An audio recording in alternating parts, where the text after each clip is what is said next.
வணக்கம் அனைவருக்கும். இந்த மாதிரி என்கிட்ட பேசாத அப்படின்றத எப்படி சொல்லலாம்? Don't talk to me like this அப்படின்னா இந்த மாதிரி. டோன்ட் டாக்னா பேசாதே, டு மீனா என்கிட்ட. அதே மாதிரி இந்த மாதிரி முட்டாள்தனமாக பேசுவது உனக்கு நிறைய பிரச்சனைகளை கொண்டு வரும் என்பதை தயவு செய்து ஞாபகத்தில் வைத்துக்கொள். அப்படி இருந்ததை எப்படி சொல்லலாம்? Please remember that foolishly talking like this will bring you more problems. ப்ளீஸ்னா தயவு செய்து, ரிமெம்பர்னா ஞாபகத்தில் வைத்துக்கொள், தட்டுனா என்று, ஃபூலிஷ்லி டாக்கிங்னா முட்டாள்தனமாக பேசுவது, லைக் திஸ் அப்படின்னா இந்த மாதிரி, வில் பிரிங் யூ அப்படின்னா நிறையா கொண்டு வரும், மோர் ப்ராப்ளம்ஸ்னால் நிறைய பிரச்சனைகளை. உனக்கு மற்றவர்களிடம் எப்படி பேசுவது என்று தெரியவில்லை அப்படின்றத எப்படி சொல்கிறது? You don't know how to talk to others. Don't நோன்னா தெரியல, ஹவு டு டாக் டு அப்படின்னா எப்படி பேசுகிறதுன்றது. டு அதர்ஸ்னால் மற்றவர்களிடம். நீ எப்பவும் எல்லாம் தெரிஞ்ச மாதிரி பேசாத. You don't talk ever as if we have known all. as ifனா போல.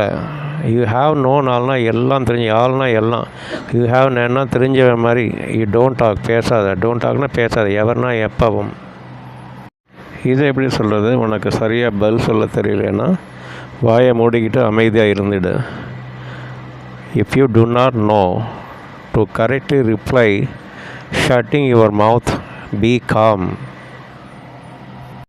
இதில் இஃப் யூ டோன்ட் நோ அப்படின்னா உனக்கு தெரியலன்னா, கரெக்ட்லி அப்படின்னா சரியாக, ரிப்ளைனா பதில் சொல்லு, ஷட்டிங் யுவர் மவுத்னா வாயை மூடிக்கிட்டு, பீனா இடு, காம்னா அமைதியாக. வார்த்தைகள் இருபுறமும் கூர்மையான வாளை போன்றது. அவற்றில் சில மனதை கொள்ளும், பல உறவை கெடுக்கும். இதை எப்படி சொல்கிறது? Words R like two-edged weapon.